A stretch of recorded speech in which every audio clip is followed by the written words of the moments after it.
তারিখে ইনশাআল্লাহ আপনাদের দয়া আল্লাহর রহমতে আমি দেশে ফিরে যাব।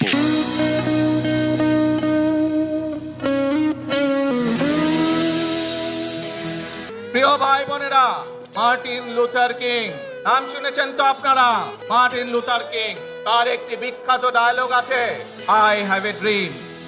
আজ এই বাংলাদেশের মাটিতে দাঁড়িয়ে আপনাদের সকলের সামনে আমি বলতে চাই, বাংলাদেশ জাতীয়তাবাদী দলের একজন সদস্য হিসাবে আপনাদের সামনে আমি বলতে চাই, I have a plan for the people of my country, for my country.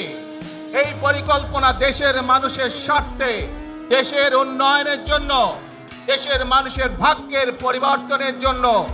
যদি সেই প্ল্যান, সেই কার্যক্রম, সেই পরিকল্পনাকে বাস্তবায়ন করতে হয়, প্রিয় ভাই বোনেরা, এই জনসমুদ্রে যত মানুষ উপস্থিত আছেন, এই সারা বাংলাদেশে গণতন্ত্রের শক্তি যত মানুষ উপস্থিত আছেন, প্রত্যেকটি মানুষের সহযোগিতা আমাদের লাগবে।